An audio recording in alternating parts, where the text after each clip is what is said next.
Okay, I'm going to be honest right from the get-go here. Days Gone is a fantastic game, but the Easter eggs are pretty boring. I know I probably shouldn't say that, I mean I want you to watch this video after all, but it's the truth. But if you're like me and can't get enough of this game, hopefully this video will show you some interesting things you didn't know before. Some of these clips were recorded by another YouTuber by the name of Garbett. Garbett specialises in Easter eggs and he's normally one of the first people to discover Easter eggs, so make sure you subscribe to him using the link in the description. Anyway, if you're still here even after I told you that the Easter eggs in this game weren't great, thank you and let's get started. So first up, during the mission, so many of them, you can find a whiteboard with loads of signatures on them. Yep, this is it. Come on. Okay.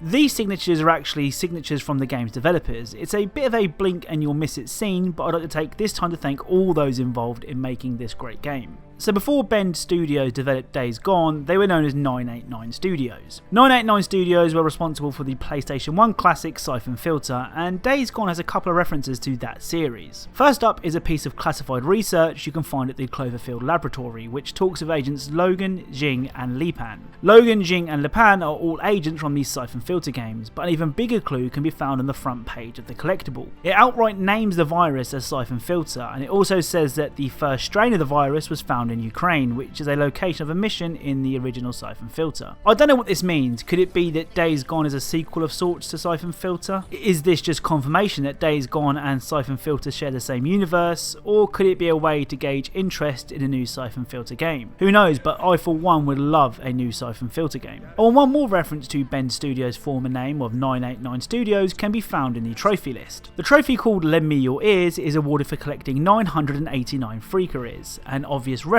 to the studio's previous name. The final Syphon Filter reference can be found by collecting all of the IPCA tech collectibles. Once you have the collectibles, you can craft this.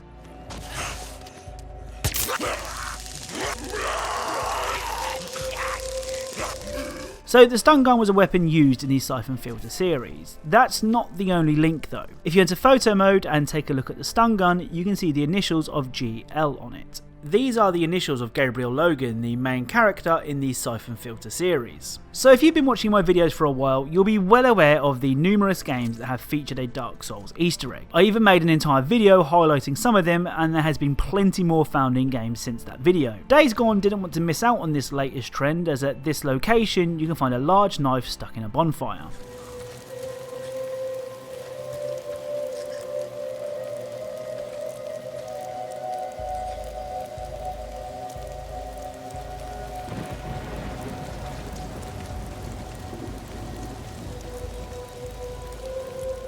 So the final Easter egg in Days Gone is a pretty debatable one. I'm going to let the cutscene play and see if you can guess the supposed reference. A real problem on our hands.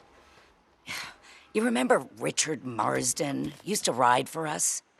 You mean Rick the Prick Marston? Yeah, I remember him.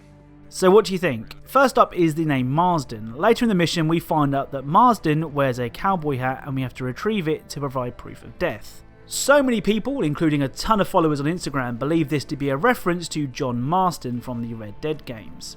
In my opinion, it's a bit of a stretch, but that's not the only reference during that scene. Tucker calls Rick Marsden Rick the Prick. This is the same name that Negan called Rick Grimes in the Walking Dead TV show. You ever hear the one about the stupid little prick named Rick who thought he knew shit but didn't know shit? Again, this is a very vague reference either way, but if I had to pick, I would say that the Rick the Prick line is more of a reference than the cowboy's name being Marsden. As always, I'd love to know what you think. The best place to let me know is on Instagram or Twitter. The links to both will be in the description and my pinned comment. So that's it. That is all the Easter eggs in Days Gone. As I said at the beginning of the video, they aren't great, but they do provide us some talking points, particularly the Syphon Filter references. If you made it this far, thank you very much. I know this game isn't the best when it comes to Easter eggs, but it really is a great game that I wanted to make a video on, and enough people asked for it, so I tried my best to find what I could. If you think I may have missed an Easter egg, and please say I have, then the best place to let me know is on Twitter or Instagram. The links to both will be in the description and in my pinned comment. As always, thank you all very much for watching, and I'll speak to you all soon.